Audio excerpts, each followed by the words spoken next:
I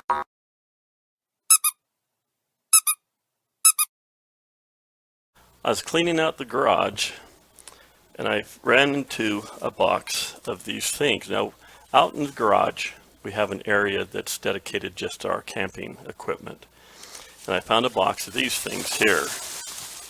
And I don't know if you know what these are, but this is one of the things my wife does on the side. And they're fire starters. And I'm not quite sure where my wife got the idea to make these, but they're kind of handy little things. And we take a lot of these when we go camping.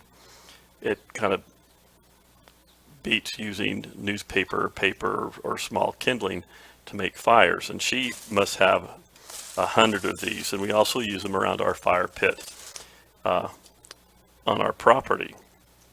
So I thought, well, maybe I can show you how to make these things because they can be kind of useful and they're pretty easy to make. And they also use up two things that every household generates. So we're going to go ahead. I'm going to show you how to make fire starters. Now, one thing that every household has, unless you beat your clothes on a rock, is lint. Lots of lint. And this lint is quite flammable. And I've always heard from time to time of houses catching on fire because a lot of this lint will build up in and around the dryer, and then somehow a spark will ignite it and it'll light your house on fire. The second thing that most homes have are tissue paper tubes. And so to make these little fire starters, they're pretty simple little things. You just get a bunch of this lint and you just put it inside the hole of the tissue paper tube. Now, you don't want to get it too packed in there, but just enough to kind of fill up the tube. If you get too packed in there, it just kind of will smolder rather than ignite. So I have 6 of these and they're all filled with the dryer lint. And then we're just going to take some wax paper. And wax paper burns really well because it has the wax finish like paraffin, and wax burns very well just like on a candle. Well, you take this and you roll it up and you just get the ends and twist it like a piece of candy. And this is the end you actually light on fire.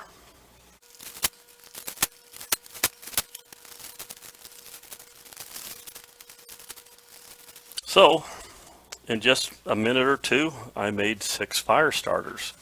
So this is something that you can do.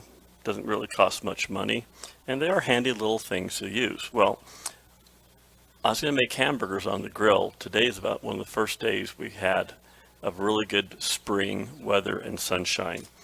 And so I was going to make some burgers, and so I think I'll try one of these instead of lighter fluid to see how they work. I'm not sure if they'll be able to sustain a flame long enough, but we'll try it on the charcoal and on regular wood to see how these work. I know they work well on campfires, but I've always wanted to try them on charcoal. There's just a bit of a wind, but we're going to go ahead and test this anyway. So I have a pile of coals on this side with a fire starter, and I have a pile of twigs and sticks that are oak on this side. So let's go ahead and start this.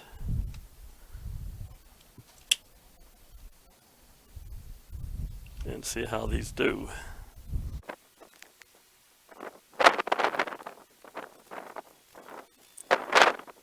Well, I'm pretty happy to say that the wood side over here is going really well.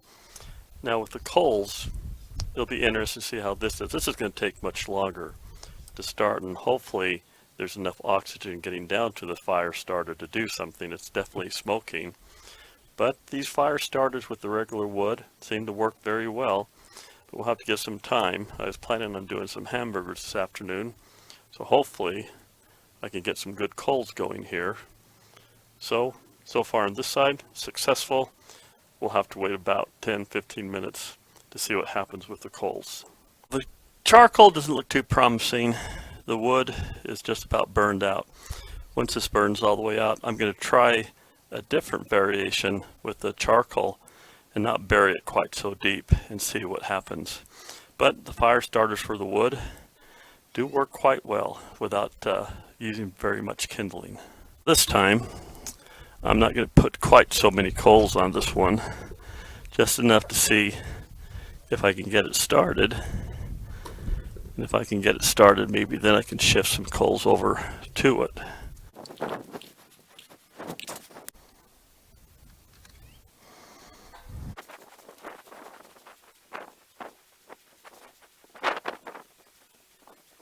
Where it's still smoldering, let's try this end of it.